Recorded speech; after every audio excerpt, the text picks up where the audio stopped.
जय हो महालोमड़ी लाली जी। मेरे बालक, मैं तुम्हारी साधिका लाली लोमड़ी कुछ मिनटों का ध्यान रखूंगी और उसके बाद जो मुझे आवाज मिलेगी मैं वो तुमको बता दूंगी और तुम परेशान मत हो, अब तुम मेरी शरण में हो। एक दिन गधा और लाली लोमड़ी दोनों पेड़ के नीचे बैठे थे, कुछ सोच विचार कर रहे थे। लेकिन गधा बहुत कामचोर था, वो भी हमेशा सपनों में जीने वाला प्राणी था, और लाली बहुत ही धूर्त और धोखेबाज थी। लाली गधे से बोलती है, अरे ओ गधे, तुम दिन रात सोए रहोगे तो हम दोनों का जीवन कैसे बीतेगा?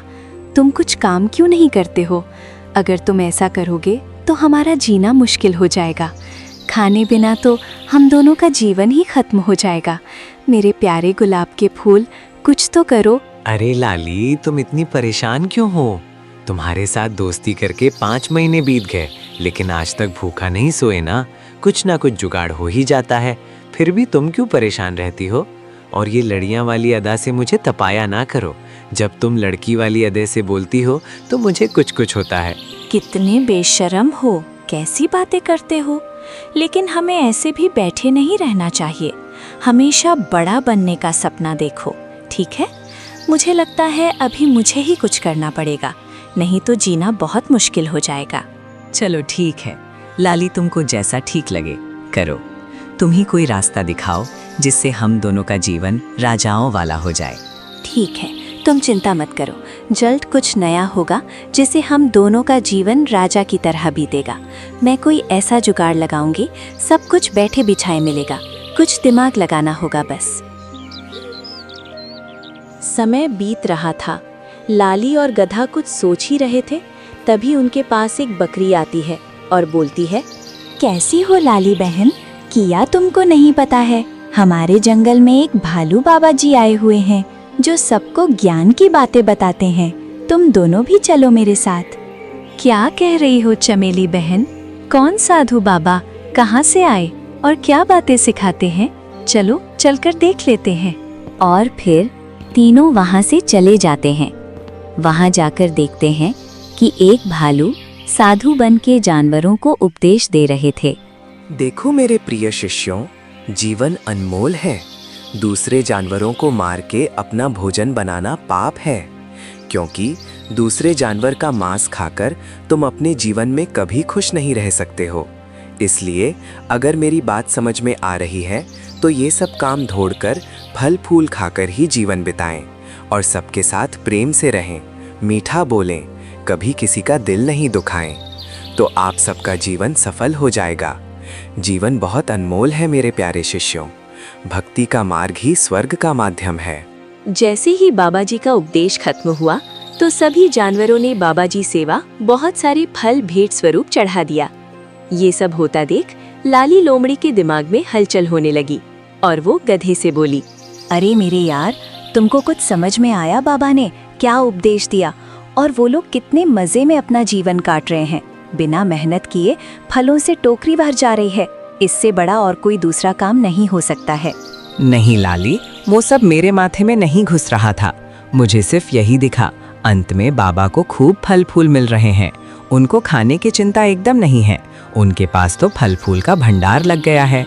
हाँ, यही तो कहना चाहती हूँ। देख, इन सबको पटाना बहुत ही आसान है, मेरे दिमाग के आगे सब हार जाएंगे। मैं कुछ ऐसा ही काम करूँगी, बस तू मेरा साथ देना, फिर देख हम दोनों क्या करते हैं, सब और हमारी ही जय जयकार होगी। लाली, क्या कहना चाहती हो तुम? क्या तुम भी बाबा बन के उपदेश देना चाहती हो? पहले यहाँ से चलो, फिर मैं रास्ते में तुमको सब कुछ बताती हूँ। मेरी बात ध्यान से सुन। हम दोनों ये जंगल छोड़कर जा रहे हैं दूसरे जंगल में। वहाँ पर हमें कोई नहीं जानता है, इसलिए हम दोनों मिलकर एक खेल खेलेंगे। तू बनना मेरा चेला, मैं बनूंगी सन्यासी साधिका। फिर देखना, हम दोनों के तो मजे ही मजे। मैं दूंगी सबको उपदेश। वैसे भी इस जंगल में अपनी कोई इज्जत भी नहीं है, सभी लोग शक की नजर से देखते हैं और हम दोनों को लेकर सब गलत बातें करते। इससे अच्छा है कि हम इसमें ना ही रहें, यही सही होगा। और फिर वो दोनों दूसरे जंगल में पहुंच जाते हैं। वहां पर सब जानवर बहुत ही भोले और मासूम थे, जो छल कपट की भावना नहीं जानते थे। और लाली समझ गई थी यहाँ उसका सब काम अच्छा चल सकता। फिर अगले दिन सुबह होती है। कैसे हो भाई आप सब? मैं और मेरी गुरु हिमालय पर्वत से आई। मुझे लगता है कि तुम सबका जीवन बहुत ही दुख और तकलीफ में है। अगर आप सब चाहें तो मैं तुम सबको अपने गुरुजी से मिलाना चाहता हूँ। तुम्हारे जीवन की हर पीड़ा खत्म कर देंगे और तुम सबको एक अलौकिक शक्ति का आभास होगा, जिससे तुम्हारे जीवन की काया पलट जाएगी। मुझे ही देख लो, मैं एक गधा हूँ। मेरे जीवन को तार दिया महासाधिका जी ने, और मैं यही चाहता हूँ कि तुम सब भी मेरे गुरुजी का प्रवचन सुनोगे तो जीवन में खुशहाली आएगी और इस जीवन चक्र से सदा के लिए मुक्ति मिल जाएगी। अरे भाई, आहा, आपकी वाणी में कितनी मिठास भरी हुई है और आप तो साक्षात कोई दूसरी दुनिया के कोई अलौकिक जीव लगते हो। आप कितने शानत हैं। हम सब भी आपके उस महान गुरुजी से मिलना चाहते हैं और उनका प्रवचन सुनकर अपना जीवन धन्य करना चाहते हैं। चलो हम सब आपके गुरु के पास चलते हैं। फिर सभी जानवर गुरु माँ लाली के पास आते हैं और प्रवचन सुनते हैं। साधिका लाली जी अपने प्रवचन करना शुरू कर देती हैं। मेरे प्यारे भक्तों, देखिए, आप सबका जीवन बहुत ही अनमोल है। हमें सभी काम धर्म के अनुसार ही करने चाहिए। जैसे कि किसी जानवर को मारकर खा जाना, ये सही नहीं है। इससे हम पाप के भागी बनते हैं, अतः हमें बहुत तकलीफ उठाते हैं। लेकिन साधिका जी, हम भोजन नहीं करेंगे तो जिएंगे कैसे? हम लोग तो हमेशा से मांस ही खाते आए हैं, फिर हरी घास फल नहीं खा सकते हैं। जो जानवर घास खाते हैं वही जानवर हमारा भोजन बनते हैं। बच्चा, मन को मनाना होगा। मन एक उड़ता हुआ पंछी है। अगर एक बार मन को वश में कर लिया तो फिर इस दुनिया से ऊपर उठ जाओगे और मन से सारे भ्रम दूर हो जाएंगे। फिर तुम अपने पापों से मुक्त हो जाओगे। जैसे उदाहरण के लिए, मन में मन है, जैसे एक रावण और दूसरा मन श्री राम। अब तुम किस मन को चुनते हो? विनाश चाहते हो या अपार आनंद? मैं तुम्हें अपने बारे में बताती हूँ। मैं भी एक मांसाहारी थी। एक दिन मैंने एक खरगोश का शिकार किया तो उसे पकाकर खाया। तभी वहाँ एक महान संत आए। उनके पास ऐसी शक्ति थी जो मन को शांत कर दे। उनकी कृपा से आज मैं एक शाकाहारी साधिका बन गई और मैंने धर्म का रास्ता अपनाया। और अब मैं वन, जंगल, हर जगह जा जाकर शक्ति का प्रचार करती हूँ, जिससे सबको मार्गदर्शन मिल सके और सबका कल्याण हो। आहा, हे साधिका जी, आपकी वाणी कितनी मीठी है और आप एकदम शांत हो। आप में कोई लोभ नहीं, कोई लालच नहीं है और हम सब आपके बताए हुए रास्ते पर ही चलेंगे। अब हम सब मिलकर आपके दिखाए रास्ते पर ही चलेंगे। आपकी बातों में वो सच्चाई है जिससे हम सब दूर भागते हैं। और साधिका जी, आपके भोजन का प्रबंध हम सब मिलकर करेंगे। धन्यवाद भक्तजनों, हम आपके सदा आभारी रहेंगे। जो भी भेंट आप लोग मुझे देना चाहते थे, दो मैं रूखी सूखी खाकर ही खुश हो जाऊंगी। फिर क्या था, सभी जानवर अलग अलग फल फूल देने लगे, जिससे दोनों का जीवन मजे में बीतने लगा। अरे वाह लाली, तू छा गई। तुमने तो सबको मदहोश कर दिया। सब कैसे सुनते हैं तुमको। मेरी प्यारी लाली, तूने तो हमारे सूखे जीवन को हरा भरा कर दिया। छा गई तू तो। अपना जीवन तो अब राजाओं वाला बीत रहा है। अब किसी प्रकार की चिंता नहीं है। अब तो मज़ा ही मज़ा है। काम भी नहीं करना पड़ रहा है और अच्छा अच्छा फल, फूल, घास भी मिल रहा है। बस ऐसे ही प्रवचन करती रहना। अरे यार, मैंने क्या कहा था? एक दिन हम लोग राजाओं की तरह जिंदगी जिएंगे और वो दिन आ भी गया। बंटी, तुम चिंता मत करो, यहाँ का राजा भी हमारा शिष्य होगा। फिर हम लोगों की एंट्री दरबार में हो जाएगी। बस तुम देखते रहो कैसे मैं इन सबको अपने वश में करके बैठे बिठाए सारा माल हड़प जाएंगे। बस एक बार मुझे इस जंगल के राजा को अपने जाल में फंसा लेने दो, बस फिर हम दोनों के मजे ही मजे। हाँ लाली, मुझे तो यकीन हो गया है तुम वो दिन भी ला सकती हो, क्योंकि तुम महान झूठी हो। फिर ये बात जंगल के राजा शेर सिंह के पास गई। सभी जानवरों की बातें सुन के शेर सिंह परेशान हो गया और उसने बोला, तुम लोग ये कैसी बहकी बहकी बात कर रहे हो? जंगल में एक सन्यासी लोमड़ी आई है जो सबको उपदेश दे रही है। हाँ महाराज, उसकी बातों में जादू है। उसकी बातें सुनकर मैं खुद शाकाहारी हो गया हूँ महाराज। आपसे गुजारिश है, आप भी हमारे गुरुजी का भाषण सुनिए और अपने जीवन को सफल बना लीजिए, नहीं तो बहुत देर हो जाएगी। जब तुम इतनी तारीफ कर रहे हो तो जरूर कोई बात होगी। एक काम करो मंत्री, अपने गुरुजी को हमारे दरबार में बुला दो।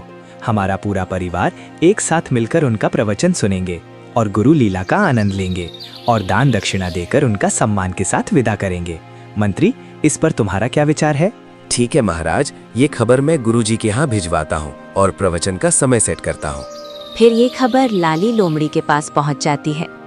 देखो बंटी, जिस दिन का हम लोगों को इंतजार था, आखिर वो दिन आ गया। हम लोगों को राजा के दरबार में जाना है प्रवचन देने।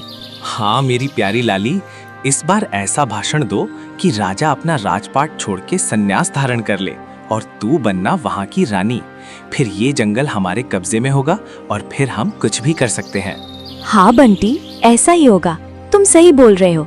ऐसा भाषण दूंगी कि राजा अपना राजपाट छोड़ के घुटनों के बल गिर जाएगा और राजपाट छोड़ के चला जाए। तो क्या मैं सच में जंगल का राजा बन जाऊंगा और जंगल के सभी जानवर हमारे इशारे पर नाचेंगे और जो मर्जी होगी हम दोनों वो सब करेंगे। हाँ बंटी, ऐसा ही होगा। लेकिन इसके लिए मुझे कुछ किताबें पढ़नी होगी जिससे मुझे और ज्ञान की जानकारी हो जाए, ताकि राजा के पूरे परिवार को सन्यासी बना दूं और हम दोनों जिंदगी मजे से बिताएं।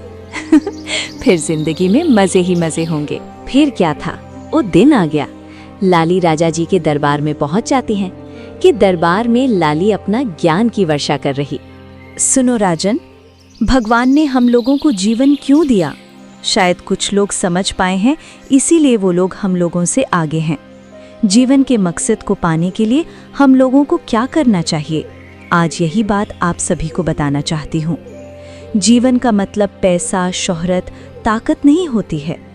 जीवन का मतलब लोगों से प्रेम करो, दया दिखाओ, अपने से छोटे जानवरों पर रहम करो। भगवान के बनाए प्रत्येक जानवर हो या इंसान, उन सब का सम्मान करो। मांस मदिरा छोड़कर और भी बहुत कुछ दिया है भगवान ने हमें खाने को, वो सब खाओ। सात्विक आहार ही खाना चाहिए।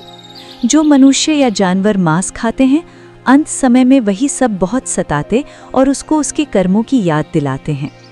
हम सबको ये प्रण लेना चाहिए कि हम कभी भी कोई गलत काम नहीं करेंगे और हमेशा प्रेम करेंगे। और फिर किया था। साधिका जी ने जैसे ही प्रवचन बंद किया तो शेर सिंह के मन में कई सवाल छोड़ गई। इतनी बातें सुनकर राजा का मन भी मुँह माया से उठ गया और उसने अपना गुरु लाली को मान लिया और अगले दिन अपना राजपाट छोड़ने की घोषणा कर दी। देखो साथियों, अब मैं राजपाट छोड़ रहा हूँ। मैं अपने जीवन का मकसद समझ गया हूँ।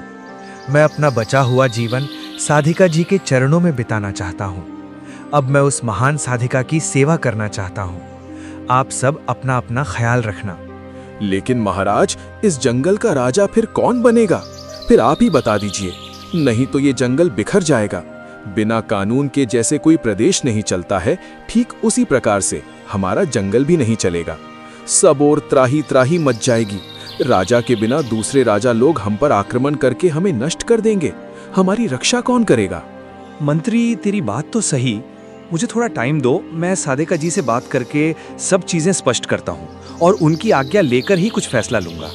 उसके बाद शेर सिंह साधिका जी के पास जाता है और वहीं बंटी मिलता है। बंटी महाराज, साधिका जी कहाँ पर हैं? उन्हें बुला दीजिए। हमें उनसे कुछ जरूरी बात करनी है और अपने राजपाट के बारे में चर्चा करनी है। महाराज, आपको प्रणाम। महामाया साधिका जी तो स्नान कर रही हैं। आप तनिक कुछ समय यहाँ रुक जाओ। जैसे ही साधिका स्नान से निवृत्त होकर आएगी तो आप उनसे जो भी बात करनी है वो कर लेना। लेकिन महाराज, क्या मैं जान सकता हूँ कि आप क्या बात करना चाहते हो? बंटी बाबा जी, अब मैं राजपाट छोड़ रहा हूँ। मुझे समझ नहीं आ रहा है किसे राजा बनाए। बस थी यही सलाह के लिए साधिका जी के पास आया हूँ कि बस यही हैं जो मेरी परेशानी का हल निकाल सकती हैं। और फिर उतने में महालाली जी स्नान करके वहाँ पर आ जाती हैं और फिर बोलती है, आओ महाराज, मैं जानती थी कि तुम जरूर आओगे। कुछ विशेष बात है भगत जी जो आप बहुत परेशान दिखाई दे रही हो?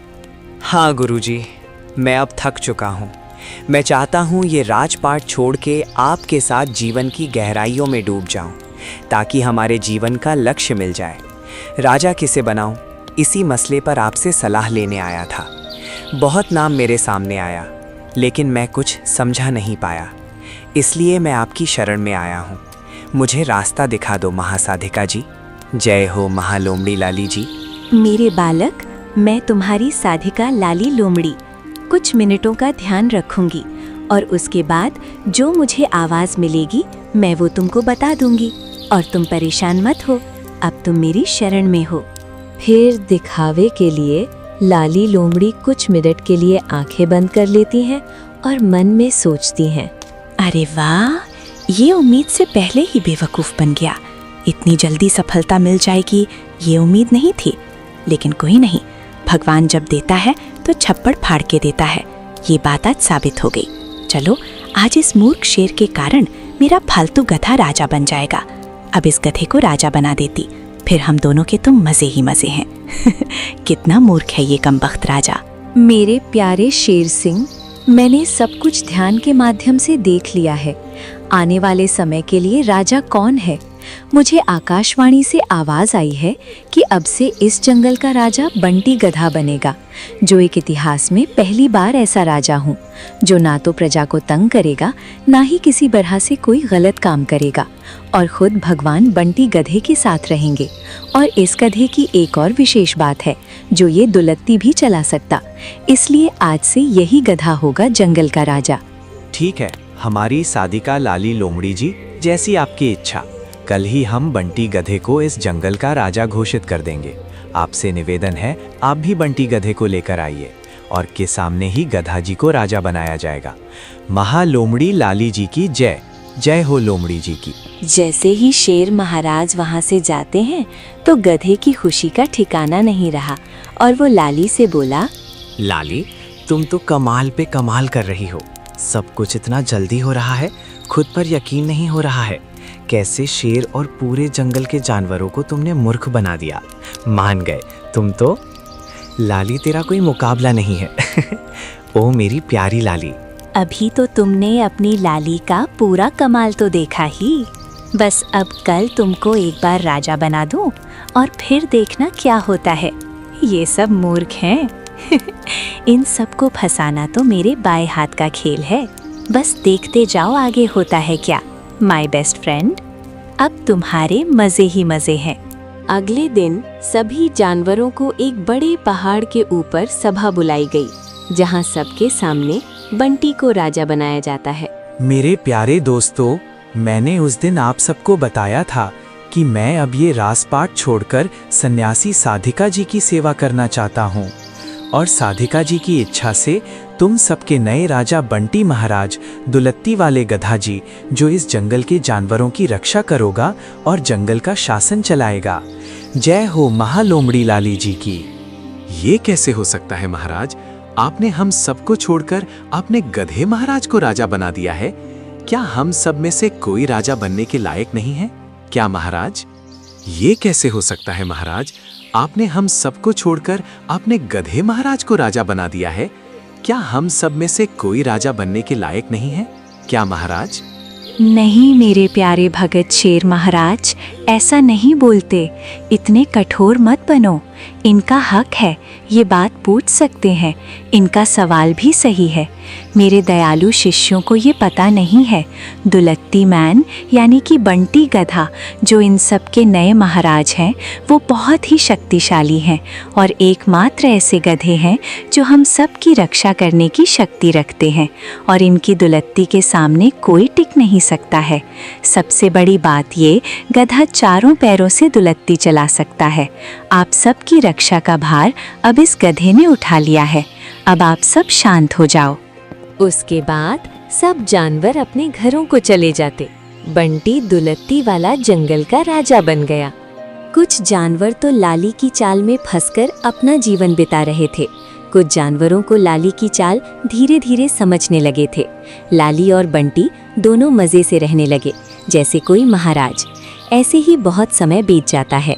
पूरे जंगल में अभी सबको लाली की साजिश का पता लगने लगा था। एक दिन लाली चोरी से मांस खाने लगी हुई थी, तो पीछे से भेड़िया देख लेता तो वो बोलता है, हमारी साधिका जी, आप ये क्या कर रही हो? मांस खा रही हो आप? ने मांस खाना सबका छुड़ा दिए हैं, फिर आप खुद ही मांस हड्डी चबा चबा कर खाई जा रही हो। हम सबको शाकाहारी बनाकर खुद मांसाहारी बन गई हो। ये बात मैं राजा को बताऊंगा। ओ मूर्ख, तो हमारे पीछे से हमारी जासूसी कर रहा था। कोई बात नहीं, मैं सब कुछ सच ही बता देती हूँ। मैं तो एक मांसाहारी हूँ। तुम जैसे मूर्खों को मूर्ख बनाकर उनका नरम मांस खाती हूँ जिससे मैं हमेशा सुंदर और जवान रहती हूँ। मूर्ख, ये सब मेरे शौक हैं। रात्रि के अंधेरे में तुम जैसे को अपने सुंदर रूप का लालच देकर उनका मांस खाती हूँ यही है मेरी असल सच्चाई। इसका मतलब हम सबके साथ बहुत बड़ा धोखा हुआ है। पूरे जंगल के जानवरों को तुमने मूर्ख बना दिया और शेर महाराज को भी फंसा लिया। अब तेरा पखंड और नहीं चलेगा। मैं सब कुछ शेर महाराज को बता दूंगा, जिससे तुम दोनों को सबके सामने सजा मिलेगी। सजा तो तब मिलेगी जब तुम शेर के पास जाओगे। मूर्ख बंटी, चढ़ जा इस भेड़िए के ऊपर। आज मैं इस भेड़िए को खाऊंगी मजा आएगा। सजा तो तब मिलेगी जब तुम शेर के पास जाओगे। मूर्ख बंटी, चढ़ जा इस भेड़िए के ऊपर। आज मैं इस भेड़िए को खाऊंगी मजा आएगा।